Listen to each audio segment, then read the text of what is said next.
Bonjour à tous et bienvenue dans cette nouvelle vidéo pour savoir comment travailler avec du transfert à chaud, dit flex ou floc. Alors, cette vidéo est la deuxième de la série de vidéos sur le flex. Je vous invite à aller voir les autres parties, les liens seront dans la description. Dans cette vidéo, on va voir comment choisir son design et le travailler un minimum dans le logiciel Silhouette Studio, comment le découper avec la préparation du matériel et les réglages de coupe, et l'écheniage. Alors, pour la vidéo, on va prendre comme exemple la Silhouette Cameo 4 et le logiciel Silhouette Studio. On va commencer par la première étape, choisir son design et le mettre dans le logiciel. Donc, vous ouvrez votre logiciel et pour choisir votre projet, vous avez plusieurs solutions. Soit vous cliquez ici, ça va vous rediriger vers la boutique et vous allez avoir des designs payants, mais qui vont déjà être vectorisés. Soit vous pouvez choisir un modèle à vous ou une photo choisie d'internet. Petit disclaimer, toutes les photos et dessins ne sont pas libres de droit et vous n'avez pas droit de tout utiliser, surtout pour une utilisation commerciale. Vous avez plusieurs types d'images que vous pouvez utiliser selon la version du logiciel que vous avez. Par exemple, des formats PNG, SVG ou JPEG. Ici, on va faire comme si on avait la version basique et on va utiliser un JPEG. Et maintenant, on va vectoriser son dessin. Il va falloir que votre image soit de bonne résolution pour qu'on puisse bien le vectoriser. On va dans l'onglet Vectoriser ici et on fait sélectionner la zone de vectorisation. On sélectionne notre dessin et vous voyez ici qu'il y a des espaces jaunes qui apparaissent. On va zoomer pour voir ça. Vous devez jouer avec le seuil de vectorisation ici pour capter le maximum d'informations. On va faire comme ça, ça ira très bien. Ensuite, on clique sur Vectoriser. Pour l'instant, on ne le voit pas, on va enlever le dessin derrière et hop, c'est magique. Ça a vectorisé. Pour voir si votre vectorisation est propre, on double-clique dessus et aïe, là vous voyez tous les points qu'il y a ici. Ça fait beaucoup, c'est des points de référence pour la découpe. La solution la plus simple, au lieu de retoucher point par point, c'est de faire simplifier. Ça va pas modifier énormément votre dessin et ça va faire quelque chose de beaucoup plus simple à découper pour la machine. Pour l'exemple de la vidéo, j'ai pris un dessin assez simple, mais si vous avez quelque chose de très compliqué, il y aura des vidéos dédiées au design sur la chaîne. Ça va rien changer à votre découpe, mais vous allez pouvoir y voir plus clair. Moi, ce que je fais, c'est que je vais dans la palette de couleurs et que je rends le dessin en noir, comme ça, je vois beaucoup mieux. On va maintenant nettoyer un tout petit peu son dessin. Vous voyez qu'ici, il y a des petites saletés par là et par là. Ce qu'on fait, c'est scinder tracé composite. Ça va nous séparer notre dessin et on enlève les petites saletés qu'il y a. Pour le remettre en mode découpe, on fait un clic droit, créer tracé composite et hop, on a notre dessin. Dernière petite étape sur votre design, vu que vous allez le découper dans du flex, vous allez devoir le mettre en mode miroir. Vous avez deux solutions pour le faire. Vous pouvez faire un clic droit ici et mettre en miroir horizontal, ou alors vous pouvez le faire directement dans l'onglet envoyer. Personnellement, je préfère le mettre directement sur mon design, sinon je l'oublie tout le temps. Maintenant, passons à l'étape 2, la découpe. Donc, pour le couper avec une machine de découpe, on va pouvoir passer à la première sous-étape, la préparation du matériel. Qu'est-ce qu'il faut préparer? Sa machine, sa lame, son tapis et sa matière. Vous pouvez dès à présent allumer votre machine, vous ouvrez le capot, et on va commencer par un élément très important de votre machine, votre lame.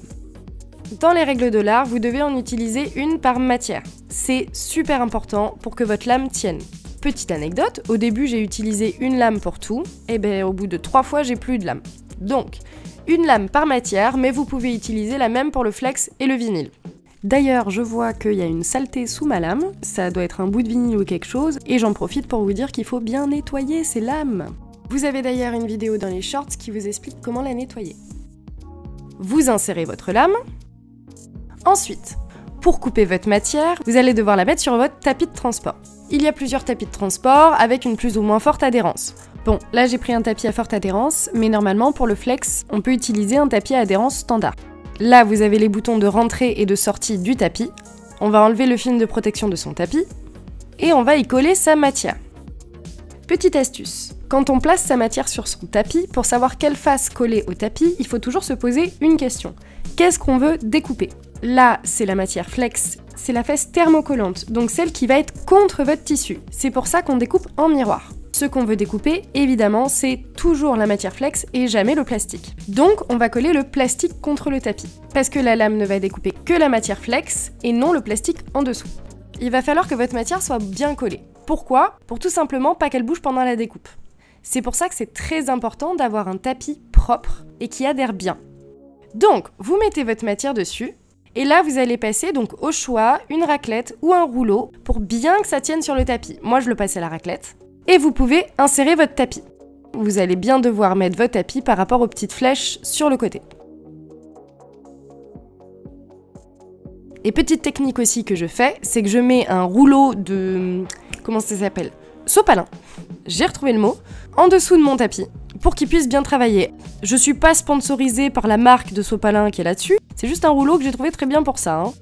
Cette sous-étape est terminée et vous allez pas tarder à pouvoir lancer votre découpe. Mais attendez un peu avant de lancer votre découpe, maintenant on va passer à l'étape délicate des réglages. Ici, vous avez votre dessin. Allons maintenant dans l'onglet « Envoyer ». Vous avez ici tout ce qui concerne votre machine et votre découpe. Vous avez 4 critères principaux de découpe. La profondeur de lame, la force, la vitesse et le nombre de passages. La profondeur de lame, ça porte bien son nom, c'est à combien de profondeur elle va sortir de son support. Donc au plus c'est avancé, au plus la lame est sortie. La force, c'est à quelle force la machine va appuyer pour découper. La vitesse, c'est la vitesse de passage sur votre dessin. Donc au plus vous avez un dessin compliqué, au plus vous mettez une vitesse petite. Et le nombre de passages, c'est le nombre de fois où la lame va passer sur la même ligne. Pour citer ma copine Lily qui m'a donné un très bon conseil un jour, j'avais du mal à découper quelque chose et elle m'a dit, tu sais, au lieu d'augmenter la force, augmente plutôt le nombre de passages. Et elle a eu totalement raison, parce que si on augmente trop la force ou la lame, on risque d'abîmer son tapis parce que ça va plus découper que votre matière, mais le tapis avec. Bon, ça nous fait une belle jambe de savoir quoi correspond à quoi, mais je vais vous expliquer comment les choisir. Déjà, il faut savoir que vous n'aurez pas de réglage universel, parce que toutes les matières sont différentes, et d'un flex à un autre, l'épaisseur peut changer, etc., etc. À part quand c'est une matière que vous connaissez très bien, ce que je vous conseille de faire, c'est toujours de faire un test sur une petite chute. Vous prenez un petit bout de flex, et vous faites des tests tout simplement. Soit vous pouvez faire à partir des pré-réglages qui correspondent à votre matière, et vous ajustez. Moi je trouve que les pré-réglages de silhouette sont pas bons. Soit vous prenez comme base les réglages indiqués sur la fiche qui est sur le site où vous l'avez acheté, et ils vont vous recommander des réglages, que je trouve pas forcément bons non plus, et à adapter. Pour faire des tests, soit vous avez le petit onglet test ici qui va vous découper un petit triangle dans un carré, sur le haut gauche de votre tapis, soit, et c'est ce que je vous conseille, vous pouvez utiliser un autre fichier test. Pourquoi? Parce que la plupart du temps, on va faire plusieurs tests, et le petit bouton test, il va toujours le faire au même endroit, alors qu'avec un fichier test, vous pouvez juste le déplacer au fur et à mesure. J'ai fait mes propres tests avec un carré, un rond et une étoile, pour voir les courbes, les lignes droites, les angles et les angles très aigus. D'ailleurs, je vais vous mettre le fichier test à télécharger si vous voulez en description. Si vous utilisez ce fichier ou un fichier que vous avez fait vous-même, faites bien attention, n'appuyez pas sur test, mais bien sur envoyer. Et surtout, n'oubliez pas de le déplacer à chaque fois pour éviter que ça coupe au même endroit, bien sûr. Donc, vous prenez comme base ces réglages-là et vous ajustez en fonction de vos tests. Si vous voyez que ça découpe vraiment rien du tout, vous augmentez la lame. Si vous voyez qu'il y a juste quelques petits endroits où ça découpe pas comme s'il y avait un manque de force, vous augmentez la force, etc. Sachant également que vos réglages peuvent changer en fonction de l'usure de votre lame. C'est pas si simple, mais c'est pas si compliqué non plus. Vous allez voir, quand vous aurez l'habitude, ce sera beaucoup plus simple. Voilà, on a regardé avec notre test et ça marche très bien, on a trouvé les bons réglages, on est prêt à envoyer, donc on clique sur « Envoyer ». Et c'est là que la magie opère et on regarde notre machine travailler tranquillement.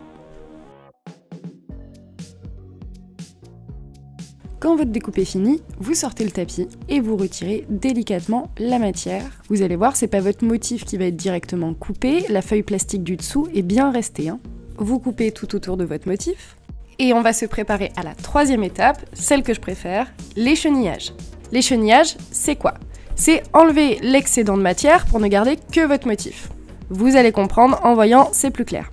Pour écheniller, vous aurez besoin d'un matériel assez basique, mais pas forcément commun. Vous aurez besoin d'un crochet d'échenillage, d'une pince à écheniller. Personnellement, je m'en sers pas beaucoup, mais tout le monde travaille de manière différente. Et vous aurez également besoin d'un petit réservoir ou d'une mini poubelle pour récupérer l'excédent. Et la petite astuce que j'avais trouvée sur internet qui est hyper pratique, j'ai un petit réservoir à vernis que je mets sur mes doigts pour récupérer l'excédent de matière. Pour écheniller, vous pouvez vous aider d'une tablette lumineuse, mais c'est absolument pas nécessaire. Mais c'est vrai que la tablette lumineuse, ça va faire ressortir en dessous, donc ça va être plus simple, mais encore une fois, c'est absolument pas nécessaire. Vous allez prendre votre motif, et là, vous allez essayer de trouver un endroit où accrocher la matière pour enlever l'excédent. Vous tirez dessus assez délicatement, et vous allez voir votre motif apparaître en dessous. Voilà, là vous avez retiré la plus grosse pièce. Et ce que vous allez faire maintenant, c'est retirer évidemment l'intérieur des lettres, etc. Et on met tout dans son petit réservoir. On vérifie toujours avant de le poser que tout a été enlevé. Ça arrive à tout le monde de laisser l'intérieur d'une lettre et c'est un peu dommage. C'est pas grave, mais c'est un peu dommage. Là, vous voyez que mon aiguille étant très fine, ça l'a un peu arraché, c'est pas grave, ni vu ni connu, je le passe au scalpel, personne ne le saura. Voilà, vous avez fini d'écheniller votre motif. Et voilà, c'est tout pour cette partie 2. Je vous invite à aller voir directement la partie 3 qui est sur la pose du transfert à chaud. Les liens des vidéos seront dans la description. Je sais, c'était très dense, il y a beaucoup de matière, il y a beaucoup de choses à savoir. C'est un savoir-faire comme un autre, mais je vous jure que quand vous aurez pris le pli, ça va aller tout seul. Si ça a pu vous aider, je suis ravie et je vous invite à regarder les autres vidéos de la chaîne. N'hésitez pas à vous abonner et à activer la cloche pour savoir quand est-ce que les nouvelles vidéos sortent. Et je vous dis à très bientôt pour de nouvelles vidéos créatives.